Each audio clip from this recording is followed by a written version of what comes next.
Amin. Silakan duduk Bapak Ibu dan Saudara yang terkasih dalam Tuhan. Shalom. Bapak Ibu dan Saudara, seringkali kita berdoa tetapi merasa tidak ada jawaban. Ya. Kita berdoa tetapi seperti tidak ada perubahan. Mengapa? Apakah Tuhan itu mendengar atau tidak? Atau ada sesuatu yang kurang tepat dalam doa kita, sehingga kita mau belajar pada pagi hari ini berbicara tentang berdoa sampai api roh Allah turun membakar segala persoalan masalah yang kita hadapi. Tema kita hari ini berdoa sampai api Tuhan turun. Kita akan belajar dari 1 Raja 18 ayat 36 sampai 39. 1 Raja-Raja 18 ayat 36 sampai 39. Demikian firman Tuhan. Bapak Ibu menyimak, saya membacakan bagi kita semua. Kemudian pada waktu mempersembahkan kurban petang, tampillah Nabi Elia dan berkata, "Ya Tuhan Allah Abraham, Ishak dan Israel, biarlah diketahui pada hari ini bahwa Engkaulah Allah di Israel dan aku hidup hamba-Mu. Dan atas firman-Mu lah aku melakukan semua ini. Jawablah aku ya Tuhan, jawablah aku, supaya bangsa ini mengetahui bahwa Engkaulah Allah ya Tuhan, dan Engkaulah yang membuat hati mereka berbalik kepadamu." Lalu turunlah api Tuhan melahap kurban bakaran, kayu, batu dan tanah itu. Bahkan air dalam parit itu habis dijilatnya. Melihat kejadian itu, seluruh rakyat sujud serta berkata, "Tuhan, Dialah Allah, Tuhan, Dialah Allah." Amin firman Tuhan. Berbahagia setiap kita yang mendengar dan melakukan akan firman Tuhan di dalam setiap kehidupan kita. Tadi saya katakan di waktu mengawali khotbah ini bahwa seringkali kita berdoa tapi tak kunjung ada sesuatu yang terjadi. Demikian dari apa yang kita baca. Nats yang baru kita baca tadi, ada peristiwa, ada kejadian yang kita mau pelajari dari seorang nabi yang bernama Elia. Kehidupan Nabi Elia pada saat itu ada di tengah-tengah bangsa Israel yang sedang dipimpin oleh Raja Ahab, raja yang kejam. Hidup bangsa Israel berada di dalam penyembahan berhala. Hidup tidak benar, hidup tidak berkenan kepada Tuhan. Bapak, Ibu dan Saudara terkasih dalam Tuhan, apa yang terjadi pada bangsa Israel pada waktu itu? Ada kelaparan, kekeringan yang luar biasa. 3 tahun 6 bulan terjadi kekeringan. Sebelum Ahab bertemu dengan Elia, sudah ada pertemuan dulu. Harapan Ahab dan para nabi Baal itu, Nabi Elia mau mengikuti dia. Tapi Elia tidak mau. Sekali Yesus, tetap Yesus. Lalu Nabi Eli pergi ke sebuah sungai. Disitulah dia menjalani kehidupannya. Allah mengutus burung gagak untuk memelihara, untuk memberikan makan. Lalu Tuhan berfirman, Elia, pergilah, jumpailah Raja Ahab. Temuilah dia. Karena Elia adalah nabi yang taat, dia jumpailah. Jadi Bapak, Ibu dan Saudara yang terkasih, di ayat 18 dikatakan, ada satu anak buah daripada Raja Ahab yang namanya Obadya berjumpa dengan Nabi Elia. Dikatakan di sana ayat 14.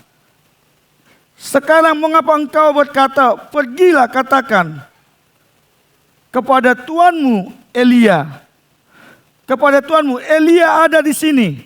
Ia pasti akan membunuh aku, katanya. Elia menyuruh ketika mereka bertemu dengan Obadja ini yang merupakan tangan kanan daripada Ahab. Obadja ini adalah orang yang takut akan Tuhan. Ketika Nabi Isabel membunuh para nabi-nabi Tuhan, Obadja menyelamatkan 100 nabi Tuhan. Disembunyikan, dibagi 2 kelompok, 50 di gua ini, 50 di gua ini. Lalu Obadja yang dipilih oleh Raja Ahab untuk memimpin istana itu diberikan kepercayaan. Lalu Obadja memelihara siapa? 100 nabi yang diselamatkan. Lalu ketika ketemu dengan Nabi Elia, aduh, gimana Tuhan? Gimana Nabi Elia, engkau menyuruh aku bertemu kembali kepada Ahab. Kenapa? Ahab menyuruh pesuruh panglima-panglimanya menyelusuri semua daerah mencari Elia. Semua kerajaan ditelusuri untuk mencari Nabi Elia. Tidak ada kata tidak ada. Harus ada rasa sumpah sama Raja Ahab. Kalau tidak dibunuh. Maka Obadja yang begitu takut akan Tuhan dan juga dia melakukan apa yang menjadi perintah atasan. Aduh, gimana Nabi Eli? Engkau menyuruh aku kembali. Mengatakan kepada Ahab bahwa di sana ada Nabi Elia. Kalau tidak ada Nabi Elia nanti matilah aku. Tetapi dikatakan, jawab Elia, demi Tuhan semesta alam yang hidup, yang kulayani, sesungguhnya hari ini aku juga akan memperlihatkan diriku kepadanya. Kepada siapa? Ahab.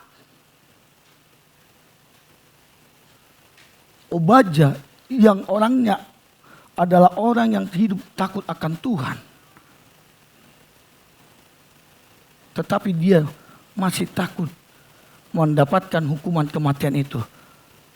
Ketika Elia menyuruh, pergilah Obadja kembali kepada tuanmu, kepada tuan Raja Ahab.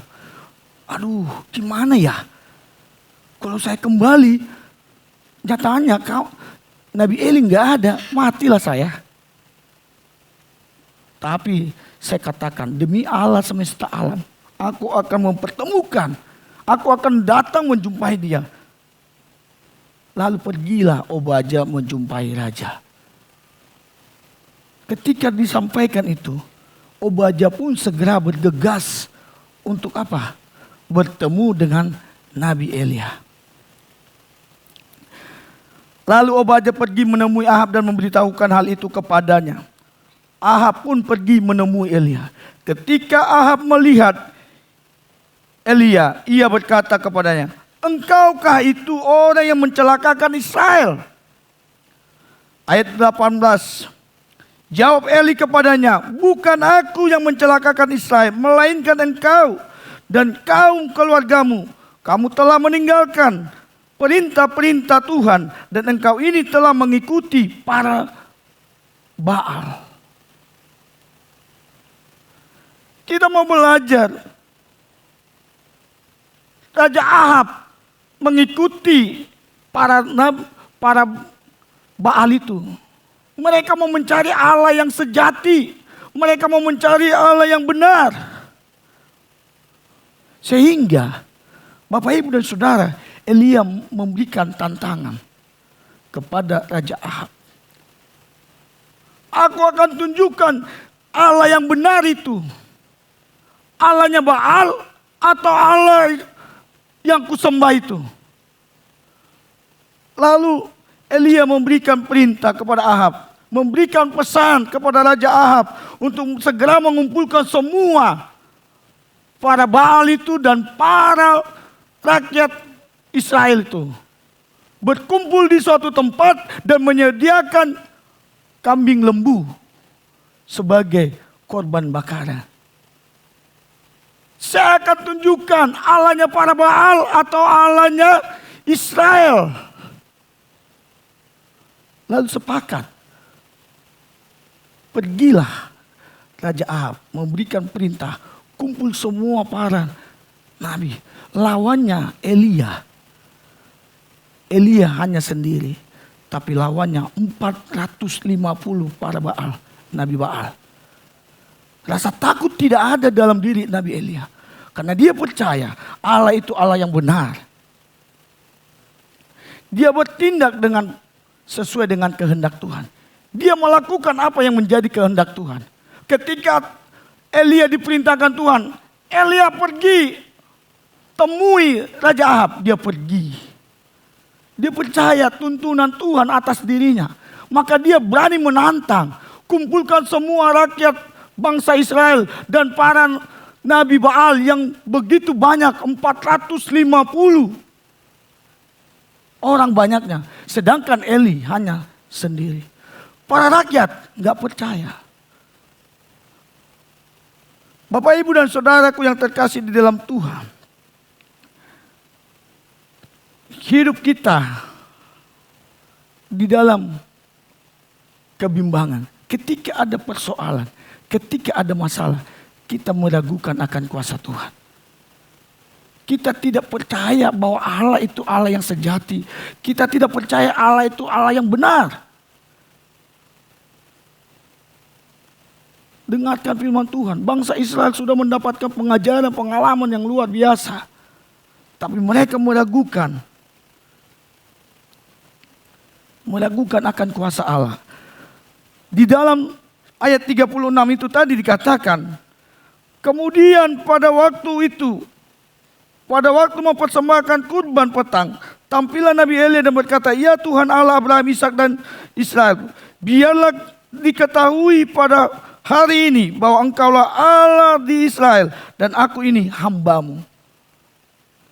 Ini menyatakan bahwa Allah yang benar, Allah yang sejati. Penegasan di ayat 36 itu penegasan bahwa ada hanya satu Allah di dalam kehidupan bangsa Israel. Di dalam kehidupan kita hanya ada satu Allah. Tidak ada Allah lain selain Allah yang kita sembah.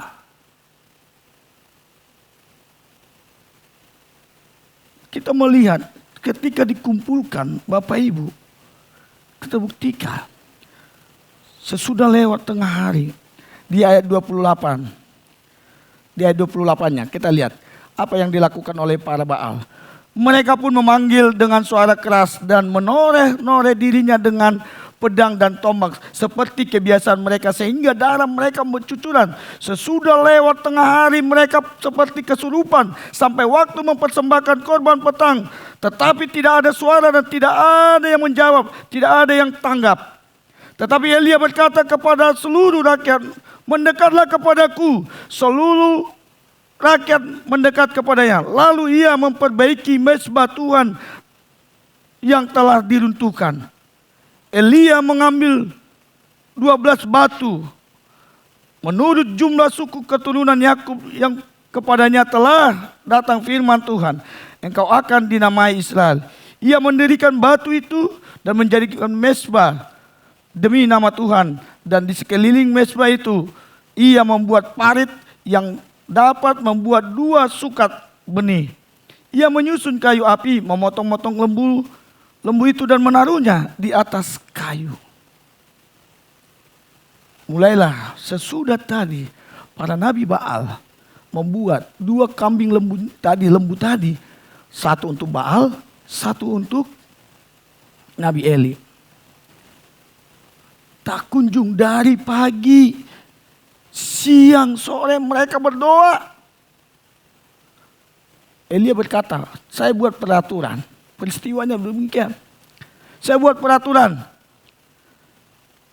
Jika korban persembahan ini bisa dilahap, disambar oleh api, dengan kalian para nabi Baal berdoa kepada Tuhannya, saya akan mengakui Allahmu.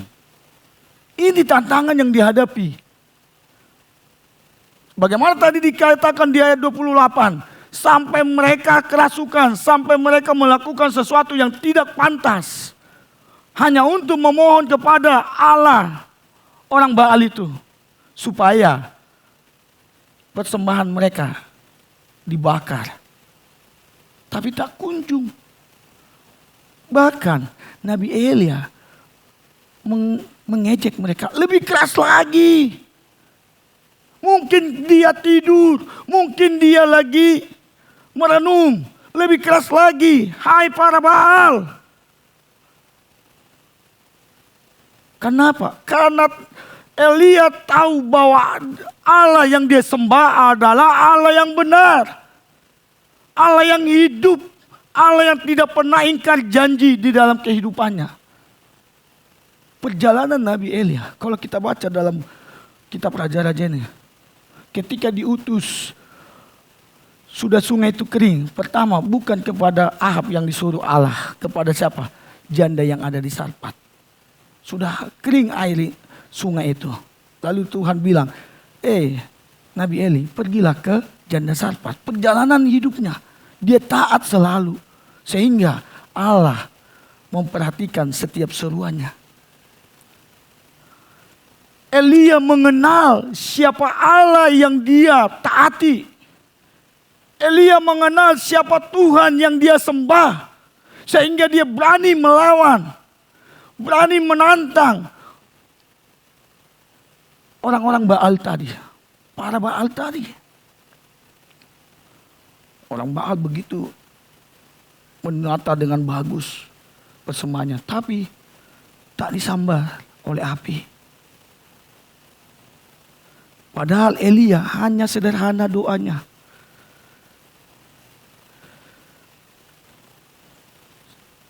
Ya Tuhan. Kan gitu. Ya Tuhan Allah Abraham. Ayat 37. Jawablah aku ya Tuhan. Jawablah aku supaya bangsa ini mengetahui bahwa Engkau Allah ya Tuhan. Sederhana. Doa yang dipanjatkan Nabi Elia sangat sederhana untuk membakar kurban persembahan yang sudah disiapkan oleh Nabi Elia tadi. Para Nabi Baal sudah menyerah dari pagi sampai sore. Mereka berdoa, melakukan apa yang biasa mereka lakukan untuk memanggil Tuhannya mereka. Tapi tidak ada yang terjadi apa-apa. Tetapi ketika bagiannya Elia sekarang, dia susun batu mesbah sebagai mesbah persembahan kepada Allah. Dia hanya berkata, jawablah aku ya Tuhan. Hanya sederhana, jawablah aku ya Tuhan. Sedangkan mereka tadi apa? Mereka sampai lukai badan mereka. Allah yang hidup, berhala itu mati. Buktinya apa? Tidak bisa memakan persembahan itu. Tetapi ketika Elia berkata, jawablah aku ya Tuhan. Lalu terbakarlah, turun api. Maka tema kita berdoa sampai api Tuhan turun. Dilap habis persembahan. Lembu yang dipersembahkan oleh Elia tadi habis. Sampai air yang dituang begitu banyak, sampai parit yang dibuat. Air aja bisa hidup. Itulah kuasa Tuhan. Mana ada air bisa hidup. Lembunya disirami dengan air sampai sebanyak mungkin. Mungkin kayunya juga basah itu. Lalu dia hanya berdoa, jawablah aku ya Allah, Tuhan Allah Israel.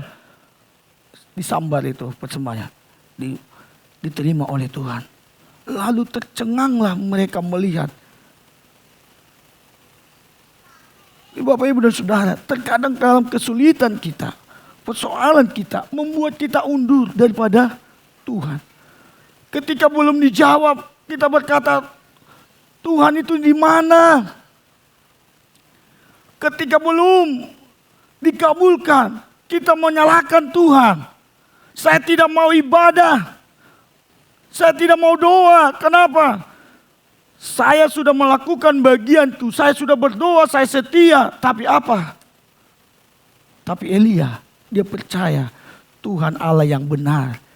Dia mendengarkannya.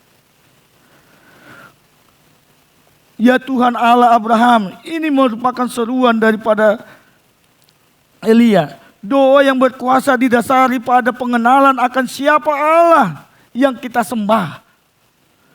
Doa yang berkuasa adalah didasari dengan pengenalan diri kita terhadap yang kita sembah. Siapa yang kita sembah? Allah yang benar, Allah yang hidup, atau Allah yang mati? Seperti para Baal itu, Allah mereka Allah mati.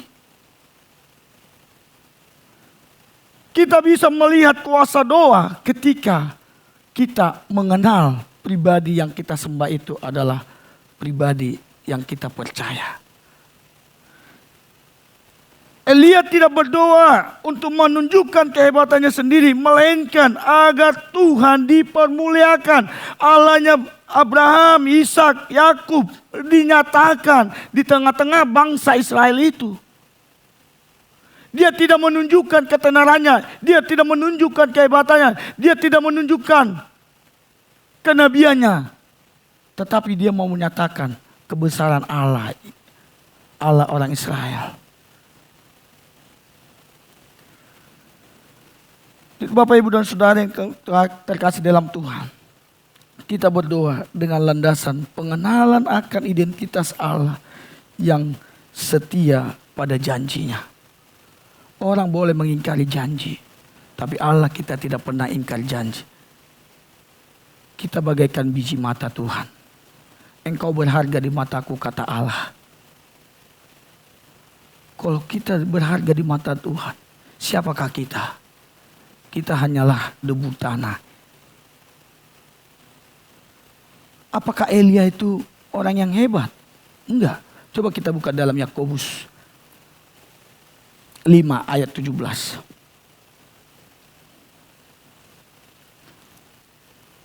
Yakobus 5 ayat 17.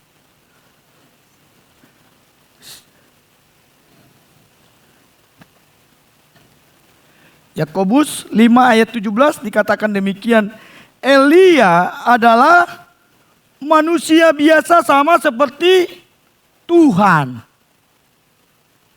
Sama seperti siapa katanya? Kita, Bapak Ibu. Berarti kalau Elia bisa melakukan mujizat, melakukan sesuatu yang luar biasa di tengah-tengah orang-orang yang tidak mengenal Tuhan, kita pun bisa melakukannya. Amin. Elia manusia biasa sama seperti kita. Tapi ketika dia minta, jangan turun hujan Tuhan, tidak turun hujan. Ketika dia minta, Tuhan turunkan hujan. Ya Tuhan Allahku, turunkan hujan, turun hujan. Betapa dahsyatnya anak-anak yang dikasihi Tuhan. Nggak istimewa, Elia dengan kita sama. Yang menjadi pembelajaran adalah kita mau perbaiki pengenalan kita akan pribadi Allah yang kita sembah tadi. Supaya kuasa doa itu kita nikmati di dalam setiap kehidupan kita. Kalau kita ragu akan Allah yang kita sembah, Allah yang kita muliakan, sia-sia. Ini yang menjadi pembelajaran bagi kita. Bahwa Allah itu Allah yang hidup, Allah yang benar. Ia berdaulat dan berkuasa, berbeda dengan Baal. Elia menunjukkan bahwa Tuhan adalah Allah yang hidup, Allah sejati. Sehingga bangsa Israel pun datang tersungkur di hadapan Tuhan. Ketika Elia berkata, silakan kamu mau ikut Allah Israel, Allahmu, atau ikut Baal. Sebelum mereka melihat akan sesuatu yang dikerjakan oleh Elia, mereka tidak menjawab satu apapun. Tetapi ketika Elia menunjukkan kuasa kebesaran Allah, mereka tersungkur menyembah Tuhan. Terkadang kehidupan kita sebagai umat Tuhan, demikian yang kita alami. Tidak mau belajar untuk taat, untuk setia kepada Tuhan. Tetapi kita maunya apa? Instan, hidupnya instan. Apa yang disampaikan oleh Nabi Elia, apa yang dilakukan Elia, mengajak bangsa Israel untuk bertobat. Bukan untuk sebuah pamer ataupun sebuah pertunjukan. Tetapi yang mau disampaikan oleh Nabi Elia kepada bangsa Israel adalah supaya bangsa Israel itu datang bertobat kepada Tuhan. Berbalik. Di ayat 18 tadi di Yakobus 5 ayat 18. Apa yang dikatakan di situ? Supaya bangsa itu berbalik kepada Allah. Di dalam Raja-Raja 18 ayat 37 itu menunjukkan pertobatan yang dilakukan oleh bangsa Israel. Engkaulah yang membuat hati mereka berbalik kepadamu. Ini harapannya bangsa, harapan Elia supaya bangsa Israel itu berbalik kepada Tuhan. Dia melakukan itu, dia berani menantang, mengatakan kepada Raja Ahab, kumpulkan semua rakyat Israel dan juga para nabi Baal yang ada. Saya akan tunjukkan kedaulatan kebesaran Allah. Satu hal tujuan daripada Elia adalah bagaimana hati rakyat bangsa Israel itu berbalik kepada Allahnya, kepada Tuhan yang hidup, kepada Tuhan yang benar itu. Kerinduan Allah agar umat Israel berbalik dari penyembahan berhala atau Baal kembali kepadanya, yang diwujudkan melalui doa Elia agar Tuhan menyatakan kuasa dan kasih karunia-Nya, bukan untuk menghancurkan mereka. Ini adalah peristiwa di mana ada pertobatan yang tulus dari hati para bangsa Israel itu. Bukan sekedar keyakinan secara pengetahuan kita, tetapi di mana kita umat-umat Tuhan mengikuti bahwa Tuhan Allah yang sejati, Tuhan Allah Israel. Di mana dikatakan, jawablah aku ya Tuhan, jawablah aku. Ini merupakan supaya bangsa itu mengetahui bahwa Tuhan itu Allah yang hidup. Tujuan api Tuhan turun adalah untuk membakar dan membelokkan kembali hati umat Israel yang telah menyimpang dari jalannya. Jadi Bapak Ibu dan Saudara yang terkasih di dalam Tuhan, kita mau belajar dari peristiwa yang terjadi. Tuhan terkadang mengizinkan sesuatu terjadi dalam kehidupan kita. Persoalan boleh terjadi, masalah boleh terjadi. Tetapi ketika kita sungguh-sungguh di hadapan Tuhan, memohon, berdoa, dan percaya kita mengenal akan Kristus Yesus, sumber dari segalanya, yang dapat menyelesaikan segala persoalan masalah kita. Maka ketika itu terjadi dalam kehidupan kita, maka ada kesadaran, aku mau lebih lagi melayani Tuhan. Aku lebih lagi hidup di dalam Tuhan. Jawaban doa seringkali berkaitan dengan kerinduan Tuhan untuk melihat pertobatan yang tulus dari setiap kita umatnya.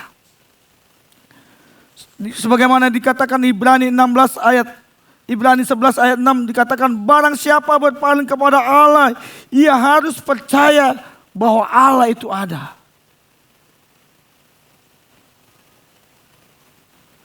Ketika kita memiliki pertobatan, lalu kita percaya, maka di dalam Markus 11 ayat 24 dikatakan, apa saja yang kita minta, doakan, percayalah. Kata kunci di situ adalah percayalah. Pertobatan itu diawali percaya. yakin, ada pengakuan dari diri kita. Kita mau meminta sesuatu yang besar. Ya. Jadi Bapak Ibu dan Saudara, contoh sederhana. Kalau Bapak Ibu tekan tombol menghidupkan lampu. Kalau Bapak Ibu yakin itu ada arusnya, pasti Bapak Ibu tekan tombol itu supaya lampu itu hidup. Tapi kalau Bapak Ibu yakin itu tidak ada lampu, tidak ada arus listriknya untuk menghidupkan dia, maka tidak akan ditekan. Jadi keyakinan kita, tanpa keyakinan tidak akan ada sesuatu terjadi di dalam kehidupan kita. Apa yang kita percayai, apa yang kita yakini, itu yang terjadi dalam kehidupan kita. Elia yakin dan percaya bahwa Allah yang dia sembah dapat menurunkan api Tuhan untuk menyambar sesembahannya.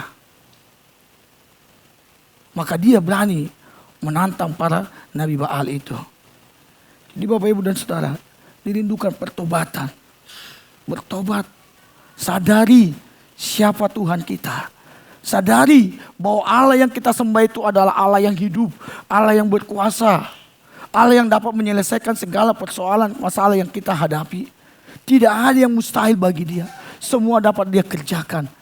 Secara logika kita, kalau kita bayangkan sebuah persembahan, ada kambing atau ada lembu di atas kayu, mau dibakar, harus disudut dulu pakai api, disiram dulu pakai minyak, baru kita sudut pakai api. Sedangkan ini peristiwa yang dipertunjukkan oleh Elia adalah disiram dengan air, penuh dengan parit. Nggak ada disudut pakai api, tapi hanya dia berdoa. Ya Tuhan Allahku, betapa dahsyatnya pekerjaan Tuhan. Ini kenapa bisa terjadi? Karena keyakinan daripada Elia terhadap Allah yang memerintahkan dia untuk berhadapan dengan Raja Ahab itu. Supaya bangsa-bangsa yang ada, bangsa Israel yang ada di bawah pemimpinan Raja Ahab bertobat kembali kepada Allahnya yang memelihara, yang memberikan mereka hidup. Bapak Ibu dan Saudara yang terkasih nama Tuhan, berdoa sampai api Tuhan turun. Ini menunjukkan bahwa dengan kita imani akan kuasa Tuhan di dalam kehidupan kita. Di ayat 38 dan 39-nya dikatakan, lalu turunlah api Tuhan melahap kurban bakaran, kayu, batu dan tanah itu. Bahkan air dalam parit itu habis dijilatnya. Melihat kejadian itu, seluruh rakyat sujud serta berkata, Tuhan, dialah Allah. Tuhan, dialah Allah. Dua kali. Ini menunjukkan kekaguman. Ini menunjukkan kedahsyatan Tuhan. Tadinya mereka tidak mau mengatakan sepatah kata pun ketika Eli berkata, kalau engkau mau mengikuti Baal, ikutlah dia. Kalau engkau mau mengikuti Tuhan Allah Israel Allahku, ikutlah dia. Sepatah kata tidak ada yang menyaut. Tetapi ketika api Tuhan melahap, menjambar kurban bakaran itu, apa yang terjadi? Seluruh rakyat itu tersungkur menyembah Tuhan. Tuhan Allah. Dialah Tuhan Allah. Iman yang penuh kuasa. Imani kuasanya. Imani kedahsyatannya. Iman terhadap kuasa Allah. Di mana Elia menantang nabi-nabi Baal di Gunung Karmel. Berpusat kepada kedaulatan Allah yang mutlak. Tidak bisa, tidak jadi. Pasti. Jawabannya atas doa yang tulus dan panggilan bertobat tadi, maka terjadilah sesuatu yang dahsyat. Pada akhirnya apa? Para nabi itu, 450 nabi Baal itu ditangkap. Di ayat 40-nya dikatakan, kata Eli kepada mereka, tangkaplah nabi-nabi Baal itu. Jangan biarkan seorang pun dari mereka luput. Ditangkap. Kenapa? Elia mau membereskan segala dosa yang ada. Jangan ada lagi dosa yang masuk kepada bangsa Israel. Maka disuruh tangkaplah semua para nabi Baal. Pengakuan atas Allah yang sejati. Api turun dari langit, bukan dari nabi Baal. Ini membuktikan bahwa hanya Tuhan yang berdaulat atas ciptaannya. Ia menegaskan bahwa iman harus diletakkan pada Allah yang benar, bukan kepada berhala. Iman sebagai saluran kuasa Allah. Kisah ini menunjukkan bahwa iman dan ketaatan Eli yang begitu teguh memungkinkan menjadi saluran bagi kuasa Allah yang dahsyat, bahkan dalam situasi yang mustahil. Kalau ada iman kita, firman Tuhan mengatakan apa? Kalau engkau memiliki biji sebesar biji sawi, gunung itu bisa engkau perintahkan pindah, maka gunung itu akan pindah. Ini bukan asal sebuah tulisan, tetapi ini firman yang berkuasa. Kita melihat peristiwa yang terjadi di bawah Elia. Tuhan memerintahkan untuk Elia pergi ke Ahab untuk menunjukkan kuasanya. Karena Elia punya iman yang begitu besar. Dia berani menantang para nabi Baal 450.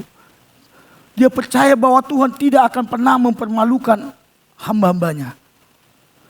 Obadya berkata, apakah engkau tidak takut? Apakah engkau tidak mendengar bahwa Isabel membunuh begitu banyak para nabi? Hanya tinggal engkau tersisa. Bersama dengan 100 orang yang saya selamatkan itu, saya sembunyikan. Tapi Elia tidak ada rasa takut. Dia percaya kedaulatan kuasa Allah. Dia yakin kuasa Tuhan mampu membela kehidupannya. Jadi Bapak Ibu dan Saudara yang terkasih dalam Tuhan, mari kita belajar dari apa firman Tuhan ini.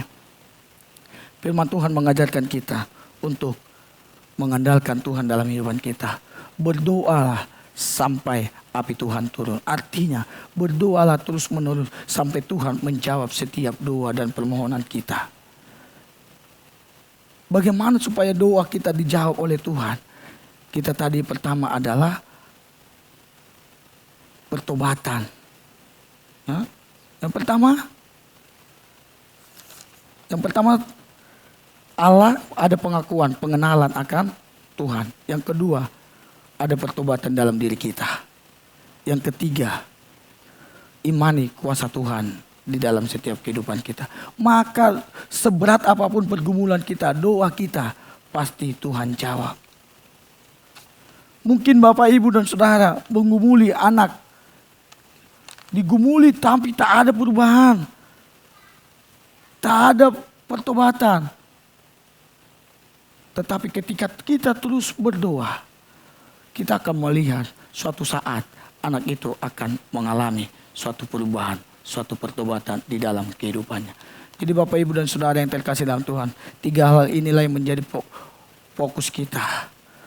Berdoalah sampai api Tuhan turun. Berdoalah sampai Tuhan berkarya atas kehidupan kita.